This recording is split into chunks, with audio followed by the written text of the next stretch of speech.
여러분은 혹시 이런 생각을 해보신 적 있으신가요? 나는 집도 있고 연금도 있으니 괜찮다.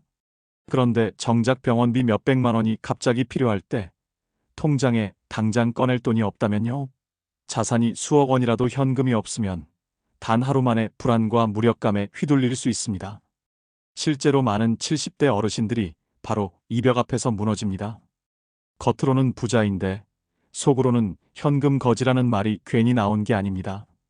집값은 오르내리고 연금은 생활비에 턱없이 부족하고 결국 내 손에 쥔 돈이 없으면 자존심마저 흔들립니다.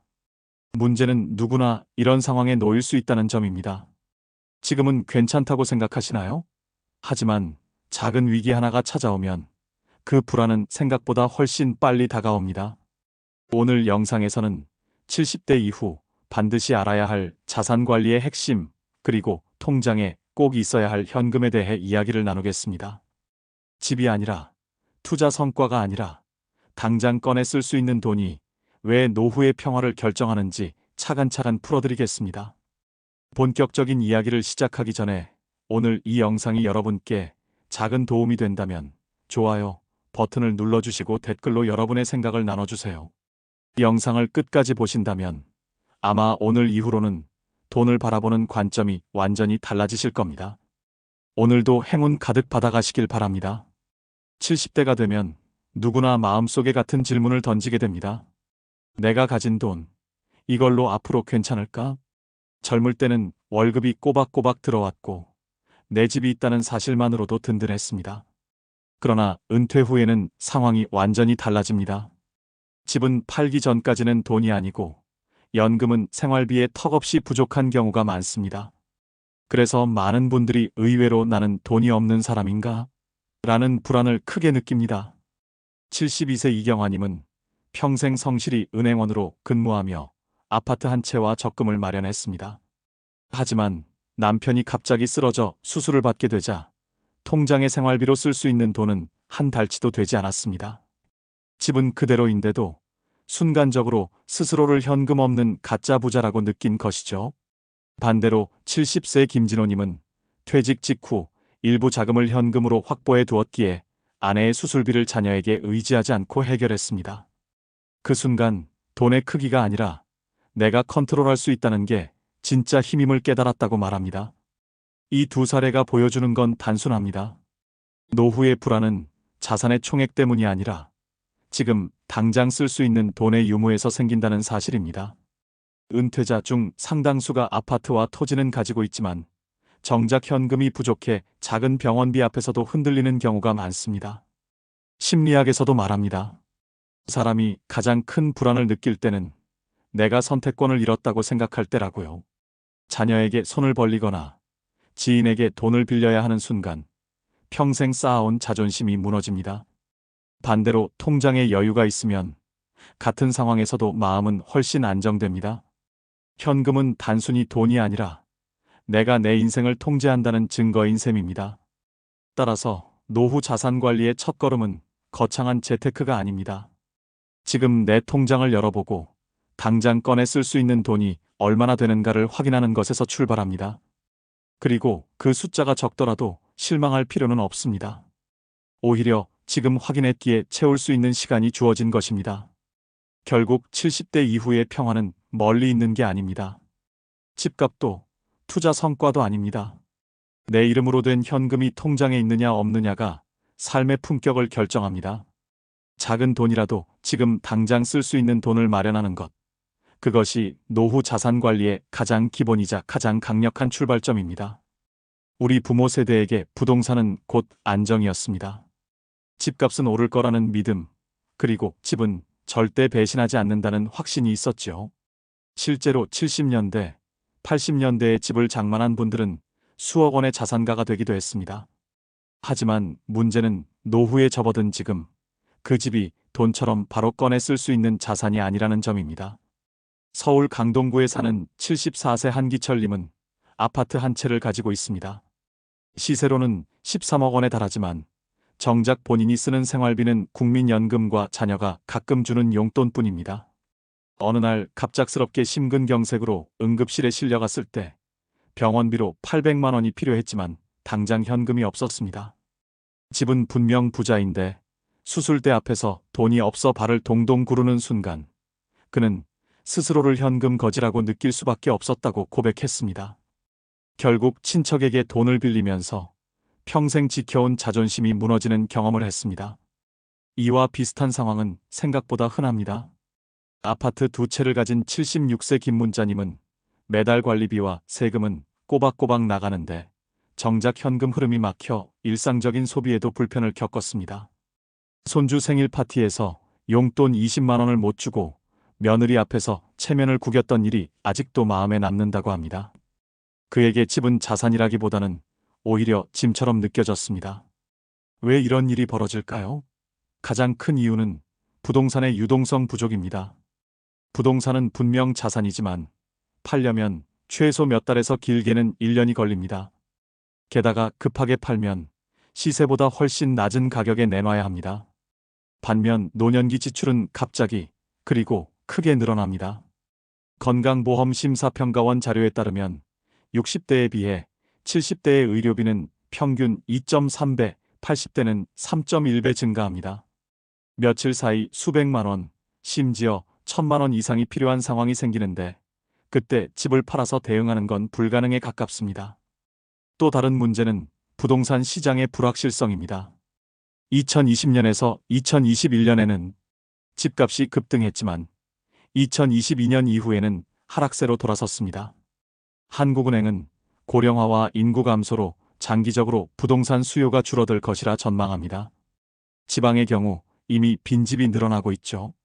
즉, 집이 반드시 오를 것이라는 믿음은 더 이상 안전하지 않습니다.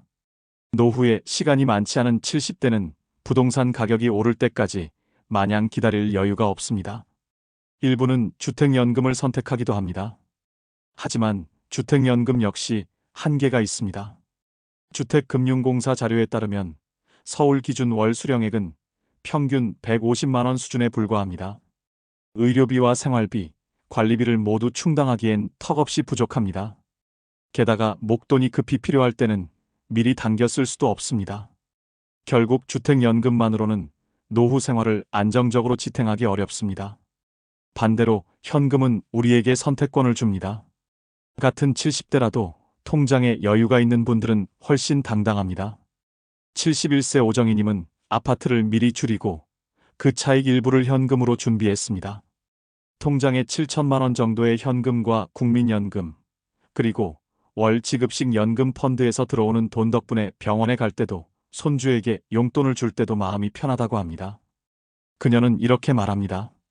돈이 많아서가 아니라 내가 선택할 수 있다는 게 행복이에요.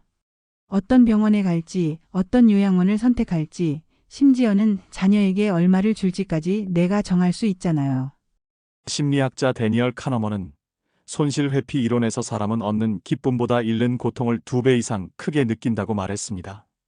노년기에 현금이 없는 상황은 곧 선택을 빼앗기는 손실로 다가옵니다. 반대로 현금이 있으면 같은 지출이라도 마음은 훨씬 편안해집니다. 고대 철학자 에픽테토스는 평화는 내가 통제할 수 있는 것에서 온다고 했습니다. 집값은 내가 통제할 수 없지만 내 통장 속 현금은 내가 필요할 때 언제든 쓸 수 있습니다. 바로 이것이 노후의 평화를 지켜주는 진짜 자산인 이유입니다. 결국 70대 이후에는 집이 있느냐 없느냐보다 당장 쓸 수 있는 돈이 있느냐가 삶의 품격을 결정합니다. 집은 분명 중요한 자산이지만 그것만으로는 부족합니다. 노후의 자유와 선택권, 그리고 마음의 평화는 오직 현금에서 비롯된다는 사실을 잊지 말아야 합니다. 노후 생활에서 가장 큰 차이를 만드는 요소는 의외로 단순합니다. 바로 현금 유동성입니다. 집값이 아무리 높아도 자산 총액이 몇억 원이든 당장 꺼내 쓸 돈이 없다면 삶은 불안과 굴욕으로 채워질 수밖에 없습니다. 반대로 당장 손에 쥔 현금이 충분하면 적은 금액이라도 노후는 훨씬 품위 있고 안정적일 수 있습니다. 먼저 유동성이 부족했던 한 사례를 들어볼까요? 경기도 수원에 사는 69세 강순자님은 평생 맞벌이를 하며 남편과 함께 아파트 2채를 마련했습니다. 주변에서 집 2채면 부자다라는 말을 듣곤 했지만 실제 생활은 달랐습니다. 몇 해 전 남편이 갑작스러운 뇌출혈로 쓰러졌을 때 수술비와 재활치료비로 수천만 원이 필요했습니다. 하지만 그 순간 강순자님의 통장에 있던 돈은 80만 원뿐이었습니다. 집을 팔아야 하나 고민했지만 매수자를 찾는데 최소 몇 달은 걸렸습니다. 게다가 급매로 내놓으면 시세보다 2억 원은 낮게 거래해야 한다는 말을 들었습니다. 은행 대출을 알아봤지만 70세에 가까운 나이 탓에 원하는 금액을 빌리기는 어려웠습니다. 결국 자녀들에게 도움을 요청할 수밖에 없었고, 그 순간 강순자님은 나는 자식에게 짐이구나라는 깊은 자괴감을 느꼈다고 합니다. 평생 독립적으로 살아왔던 자존심이 무너지는 순간이었습니다. 반대로 현금을 확보해 두었던 사람의 이야기는 전혀 다릅니다. 인천에 사는 70세의 조정화님은 남편과 함께 음식점을 운영하다 은퇴하면서 2억 원 가까운 자금을 손에 쥐게 되었습니다. 그는 주변에서 다시 집을 사두라는 말을 들었지만 일부는 부동산에, 일부는 금융상품에 나눠두었습니다. 특히 1억 원은 CMA 계좌와 6개월 12개월 만기의 예금으로 분산했고, 나머지 1억 원은 월 지급식 연금 펀드에 투자해 매달 70만 원씩 생활비가 들어오도록 설계했습니다. 얼마 전 조정화님의 남편이 무릎 인공관절 수술을 하게 되었는데 수술비로 약 500만 원이 필요했습니다. 그녀는 고민할 필요도 없이 CMA 계좌에서 돈을 꺼내 바로 결제했습니다. 자녀에게는 소식을 전하지도 않았습니다. 내가 내 힘으로 해결할 수 있다는 것만으로도 마음이 이렇게 편할 줄 몰랐어요. 라고 그녀는 말했습니다. 오히려 자녀들에게 짐이 되지 않았다는 사실이 큰 자부심이 되었다는 겁니다. 이 두 사례가 보여주는 차이는 명확합니다. 강순자님은 수억 원대 자산가였지만 현금이 없어 곤란에 처했고, 조정화님은 자산 규모는 크지 않아도 현금 유동성을 확보해 삶을 지켜냈습니다. 결국 노후의 품격은 자산 총액이 아니라 위기 순간에 내 돈을 내가 쓸 수 있는지 여부에 달려있다는 사실을 잘 보여줍니다. 심리적인 차이도 큽니다. 강순자님은 자녀에게 손을 벌린 뒤부터 마음 한구석에 늘 미안함과 죄책감이 남아있다고 합니다. 반대로 조정화님은 작은 수술비를 혼자 감당했을 뿐인데도 마음이 한결 당당해졌습니다. 심리학자들은 이를 통제감이라고 부릅니다. 삶을 내가 통제하고 있다는 확신이 있을 때 사람은 훨씬 건강하고 긍정적인 태도를 유지할 수 있습니다. 여기에 또 하나 중요한 교훈이 있습니다. 바로 유동성은 계획적으로 만들어야 한다는 것입니다. 조정화님의 경우처럼 단순히 돈을 통장에 넣어두는 것에서 끝나는 게 아니라 만기를 나누고 금융기관을 분산해 두는 것이 핵심입니다. 예금자 보호 한도가 은행당 5천만 원이라는 점을 고려해 돈을 여러 은행에 나눠두면 혹시 모를 금융사고에도 안전합니다. 또 6개월, 12개월, 24개월 등 만기를 다르게 설정하면 필요할 때마다 현금을 꺼낼 수 있어 유연하게 대처할 수 있습니다. 노후의 자녀와의 관계에서도 유동성은 큰 영향을 줍니다. 강순자님처럼 자녀에게 도움을 요청하면 관계가 미묘해질 수 있습니다. 자식은 부모를 도우면서도 속으로는 부담을 느낄 수 있기 때문입니다. 반대로 현금을 준비한 조정화님은 자녀와의 관계가 오히려 더 좋아졌습니다. 자녀는 부모가 스스로 건강하게 살아가는 모습에서 안도감을 얻었고, 부모는 자녀에게 당당하게 대할 수 있었습니다. 결국 70대 이후 노후 자산 관리에서 가장 중요한 건 자산의 크기가 아니라 자산의 형태입니다. 부동산이 많다고 해서 노후가 안전해지는 건 아닙니다. 집값은 시장 상황에 따라 오르락내리락 하지만 내 통장 속 현금은 언제든 나를 지켜주는 방패가 됩니다. 이제 스스로에게 물어보시길 바랍니다. 지금 내 통장에 당장 꺼내 쓸 수 있는 돈은 얼마인가? 그 답이 노후의 품격과 평안을 결정할 것입니다. 70대 이후의 삶에서 가장 중요한 질문 중 하나는 통장에 얼마가 있어야 안전한가? 입니다. 은퇴 후에는 더 이상 매달 월급이 들어오지 않기 때문에 생활비와 의료비를 스스로 감당할 수 있는 최소한의 기준이 필요합니다. 이 기준은 단순히 숫자가 아니라 노후의 평화를 보장하는 안전장치입니다. 72세 김용대님의 사례를 들어보겠습니다. 그는 은퇴 직후 퇴직금으로 5천만 원을 받아 주택대출 일부를 갚고 나머지는 전부 정기예금에 묶어두었습니다. 그때는 이자가 쌓이니 안전하다고 생각했습니다. 하지만 1년 뒤 아내가 갑자기 허리 수술을 하게 되면서 상황이 달라졌습니다. 수술비와 입원비로 600만 원이 필요했는데 정기예금은 만기가 남아있어 깨면 이자를 모두 잃게 되는 상황이었습니다. 결국 그는 불안한 마음으로 지인을 찾아가 돈을 빌려야 했고 그 순간 돈을 잘못 묶어뒀구나라는 뼈아픈 후회를 했습니다. 반대로 70세 박정희님은 비슷한 퇴직금을 받았지만 관리 방식이 달랐습니다. 그는 퇴직금을 세 부분으로 나눴습니다. 2천만 원은 CMA 통장에 넣어 언제든 꺼낼 수 있도록 했고 2천만 원은 6개월, 12개월, 24개월 만기로 나눠 정기예금에 분산했습니다. 나머지 1천만 원은 매달 일정 금액이 들어오는 월 지급식 연금형 상품에 가입했습니다. 덕분에 매달 30만 원 정도가 생활비로 들어왔고 갑작스러운 의료비가 필요할 때는 CMA에서 바로 인출할 수 있었습니다. 박정희님은 내 통장을 열어보면 언제든 쓸 돈이 있다는 사실만으로도 마음이 든든하다고 말했습니다. 이 두 사례는 분명한 교훈을 줍니다. 돈의 크기보다 중요한 것은 돈의 구조와 배치입니다. 그렇다면 얼마를 어떻게 갖고 있어야 할까요? 재무 전문가들은 보통 월 생활비 곱하기 24개월 플러스 의료비 500만 원을 최소 기준으로 제시합니다. 예를 들어 월 생활비가 180만 원이라면 180만 원 곱하기 24개월은 4,320만 원에 의료비 500만 원을 더해 총 4,820만 원이 필요합니다. 생활비가 250만 원인 경우에는 약 6,500만 원이 됩니다. 이는 최소한 2년 동안은 큰 위기가 와도 버틸 수 있는 안전망이 됩니다. 여유가 있다면 36개월치까지 준비하는 것도 권장됩니다. 왜냐하면 부동산을 팔거나 다른 자산을 정리하는 데는 시간이 필요하기 때문입니다. 실제로 주택을 매각하는 데 6개월 이상 걸리는 경우가 흔하고 급매로 내놓으면 손해를 보기 십상입니다. 따라서 최소 2년치, 가능하다면 3년치 현금이 필요합니다. 이제 이 돈을 어떻게 관리할지가 중요합니다. 첫째, 분산 예치가 기본입니다. 최근 개정된 예금자 보호제도는 은행당 1억 원, 원금과 이자 합산까지 보장됩니다.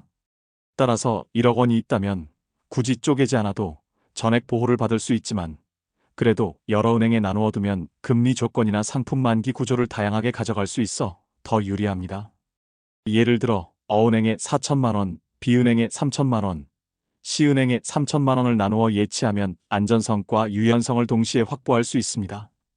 둘째, 사다리식 예금을 활용해야 합니다. 6개월, 12개월, 18개월이 14개월로 나눠 예금하면 매 6개월마다 일정 금액이 만기가 돌아오고 필요할 때 현금을 꺼낼 수 있습니다. 또한 장기 예금일수록 금리가 높은 경우가 많아 수익성도 챙길 수 있습니다. 셋째, 현금성 자산의 다양화입니다.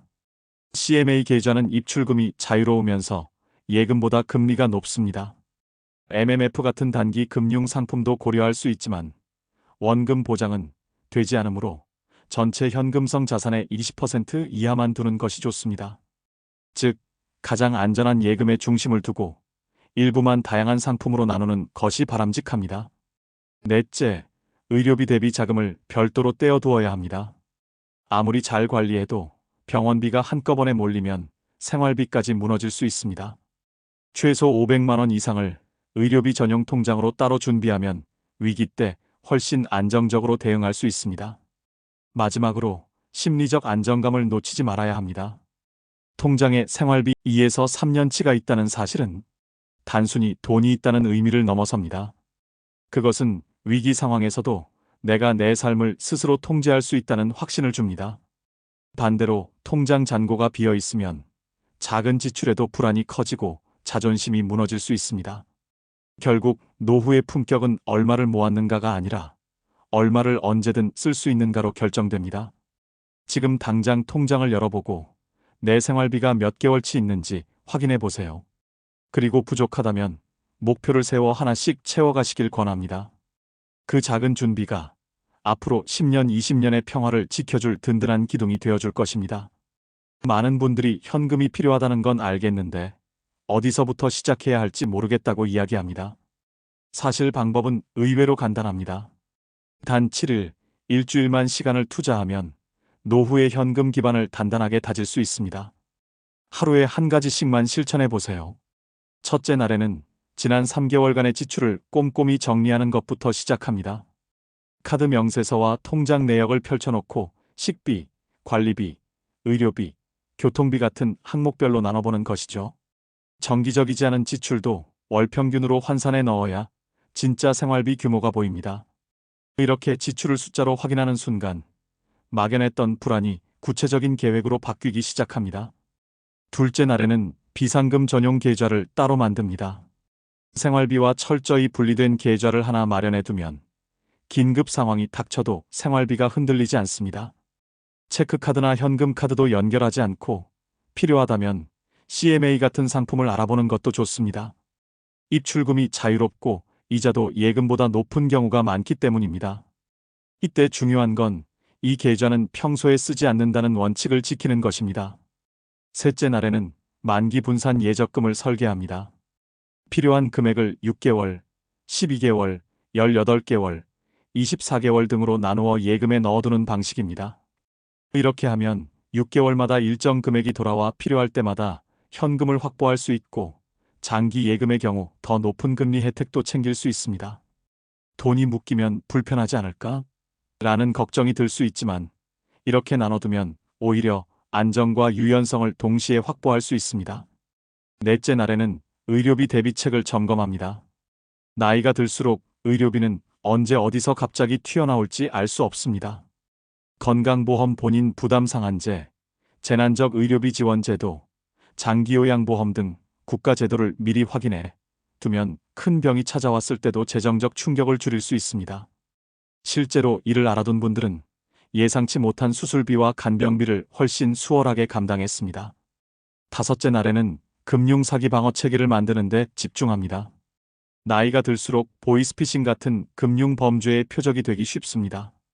계좌를 용도별로 분리하고 출금 한도를 낮추며 큰 금액을 이체할 때는 24시간 대기 시간을 설정해 두는 것만으로도 피해를 크게 줄일 수 있습니다.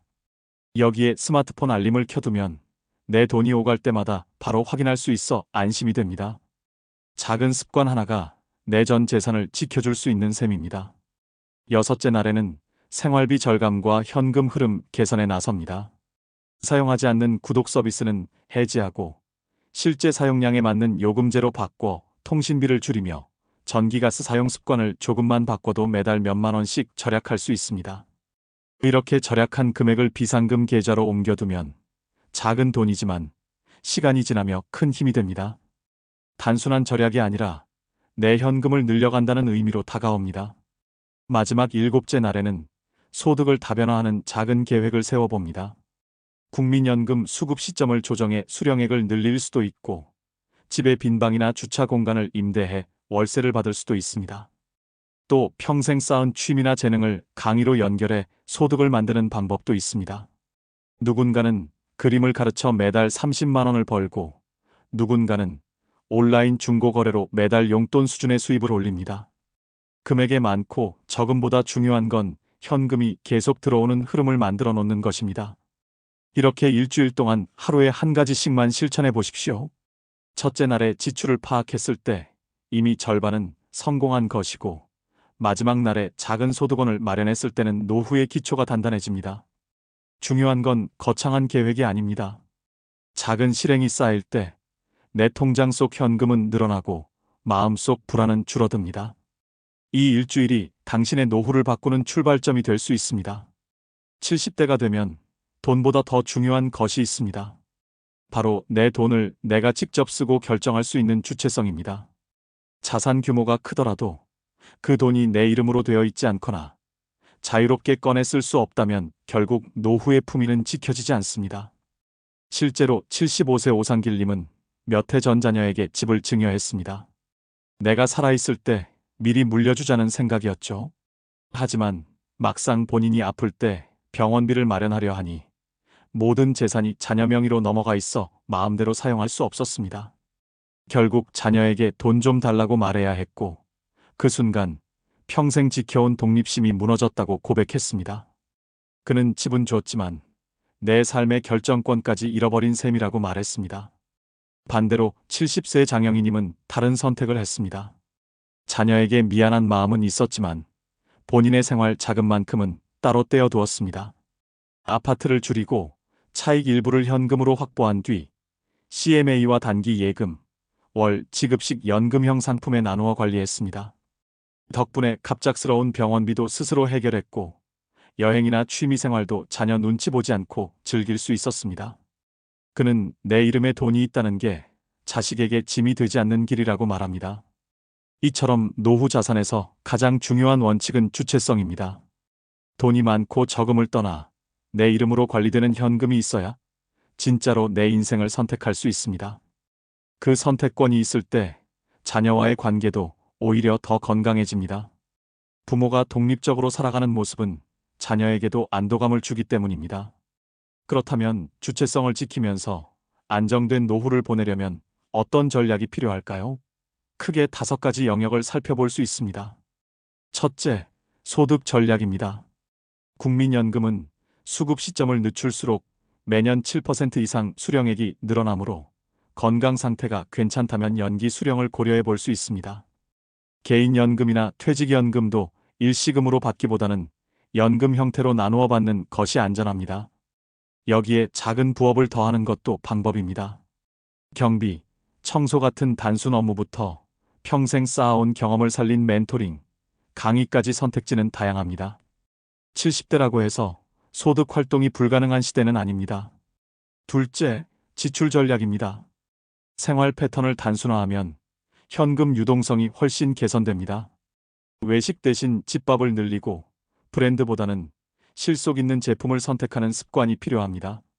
의료비 역시 정기검진과 생활습관 개선으로 예방하는 것이 가장 큰 절약입니다. 실제로 꾸준히 걷기 운동을 하며 건강을 관리한 72세 한정수님은 70대에 들어서도 큰 병원에 갈 일이 줄어들었다고 합니다. 작은 습관 하나가 수백만 원의 지출을 막아준 셈입니다. 셋째, 주거 전략입니다. 집이 너무 크거나 관리비가 많이 든다면 다운사이징을 고려해야 합니다. 관리비와 세금을 줄이고 교통과 의료가 편리한 곳으로 옮기면 생활의 질이 올라갑니다. 실버타운이나 고령자 복지주택도 좋은 선택이 될 수 있습니다. 초기 비용은 있지만 의료 식사 청소 서비스가 포함돼 장기적으로는 경제적일 수 있습니다. 무엇보다 혼자 사는 분들에게는 안전과 편의성이 큰 장점입니다. 넷째, 법적 제도적 안전장치입니다. 치매나 중증 질환으로 판단 능력이 약해질 가능성에 대비해 성년후견 제도를 알아두는 것이 필요합니다. 신뢰할 수 있는 가족이나 전문가를 후견인으로 지정해두면 재산 관리와 법적 판단을 대신해 줄 수 있습니다. 또한 유언장을 미리 작성해두면 자녀들 사이에 불필요한 갈등을 막을 수 있습니다. 금융계좌와 비밀번호, 중요 서류 보관처를 정리해두는 것도 가족에게 큰 도움이 됩니다. 다섯째, 관계와 마음의 자산입니다. 돈만 있다고 노후가 행복한 건 아닙니다.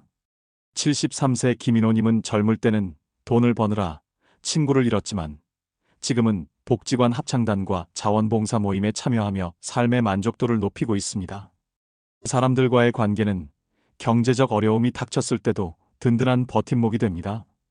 결국 주체성을 지키는 힘은 돈과 더불어 관계와 마음의 자산에서도 나옵니다. 이 5가지 전략은 결국 하나의 메시지로 귀결됩니다. 내 인생은 내가 결정한다. 내 이름으로 된 현금, 내가 통제할 수 있는 지출과 주거, 내 의지로 맺는 관계가 있을 때 노후는 비로소 품위와 평화를 지킬 수 있습니다. 자녀에게 의존하지 않고 남에게 휘둘리지 않고 내 삶을 내가 선택하는 것. 그것이야말로 70대 이후 가장 값진 자산입니다. 노후 재정에 대해 이야기를 나누다 보면 꼭 반복해서 나오는 질문들이 있습니다. 오늘은 그 질문들을 실제로 시청자 여러분이 물어본 듯 하나하나 짚어보겠습니다. 저는 이미 집이 있는데 굳이 많은 현금이 필요할까요? 많은 분들이 이렇게 물으십니다. 서울 강남에 사는 74세 김현숙 님도 그런 생각을 했습니다. 집값이 10억 원이 넘는데 뭐가 걱정이냐는 말을 자주 들었죠. 하지만 어느 날 남편이 심근경색으로 쓰러지자 현실은 달랐습니다.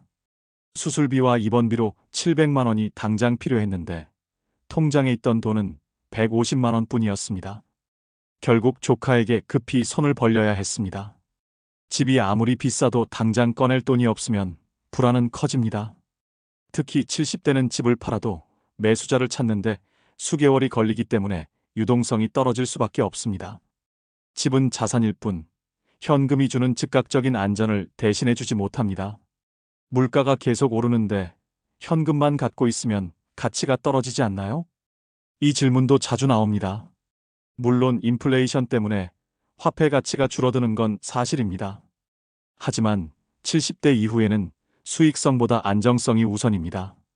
예를 들어 은행 예금이나 CMA에 두면 연 3에서 4%의 이자를 받을 수 있습니다. 최근 몇 년간 물가 상승률이 3% 내외였다는 점을 감안하면 큰 손해는 아닙니다. 무엇보다도 원금을 잃지 않는 것이 가장 중요합니다. 30대, 40대는 10년 이상을 두고 손실을 회복할 수 있지만 70대는 다시 시작할 시간이 없습니다. 실제로 2008년 금융위기 때 고위험 투자에 나섰던 은퇴자들은 큰 손실을 보고 다시 일을 구해야 했습니다. 노후에는 안정된 현금이 심리적 평안을 주는 더 큰 자산입니다.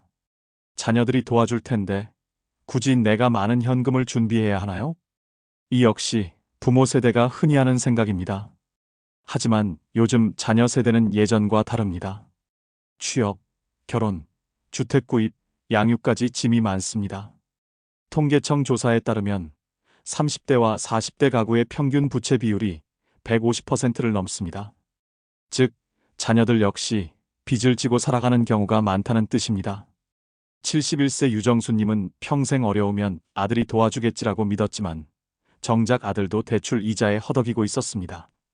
결국 부모가 자녀에게 기대면 관계는 서서히 틀어질 수 있습니다. 오히려 부모가 경제적으로 독립할 때 자녀와의 관계도 더 편안해집니다. 은행 금리가 낮은데 예금만 해도 괜찮을까요? 마지막으로 이런 질문도 많습니다. 금리가 낮다는 이유로 고위험 상품에 손을 대는 경우가 있지만 노후에는 반드시 원금 보장이 최우선입니다.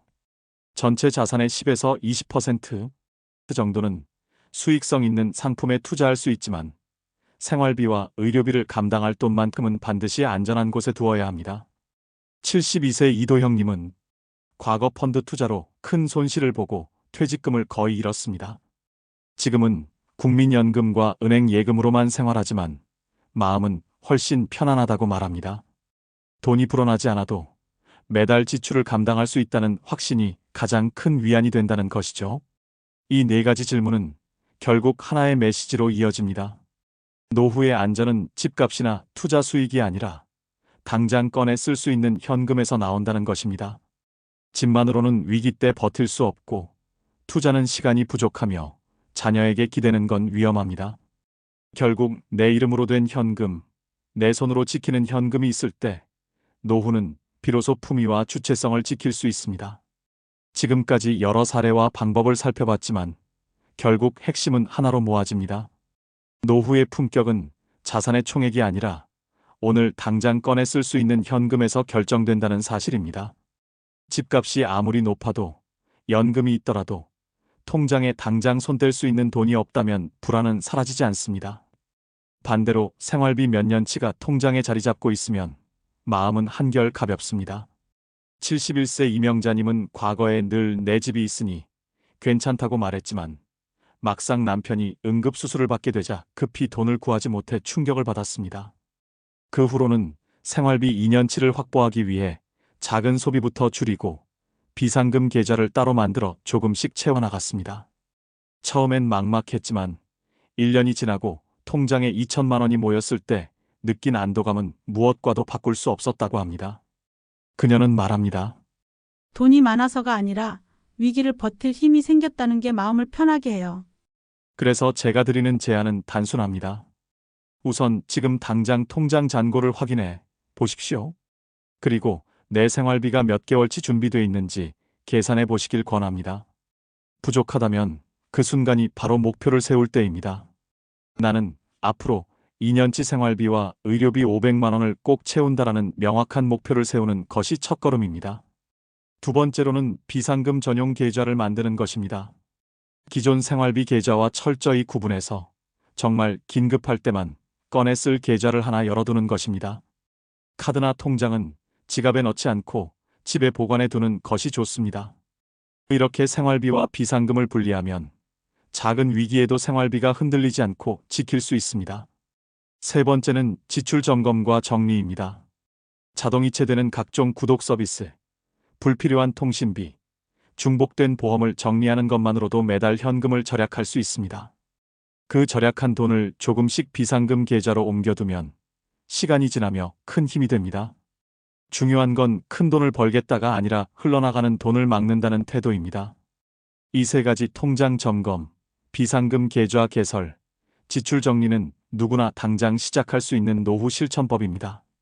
작은 변화지만 실행하는 순간부터 삶의 불안은 조금씩 줄어들기 시작합니다. 여기에 더해 꼭 기억하셔야 할 원칙이 있습니다.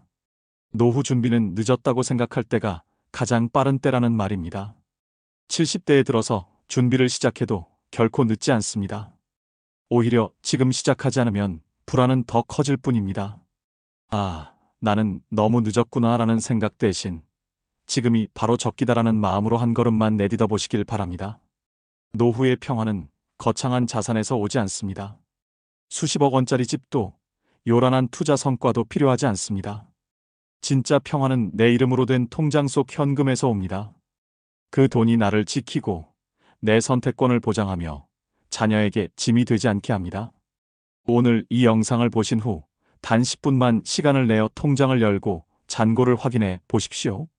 그 작은 행동이 바로 당신 노후 준비의 출발점이 될 것이고 앞으로의 10년, 20년을 지켜주는 가장 든든한 방패가 되어줄 것입니다. 이 영상이 도움이 되셨다면 주위에 계신 가족과 지인분들께 꼭 공유해 주시길 바랍니다. 함께 알면 더 큰 힘이 되니까요. 좋아요 버튼을 눌러주시고 댓글로 여러분의 생각을 나눠주신다면 저에게도 큰 힘이 됩니다. 진짜 노후의 평화는 멀리 있지 않습니다. 바로 지금 내 손안의 현금에서 시작됩니다. 앞으로도 지혜로운 삶을 위한 좋은 이야기로 찾아뵙겠습니다.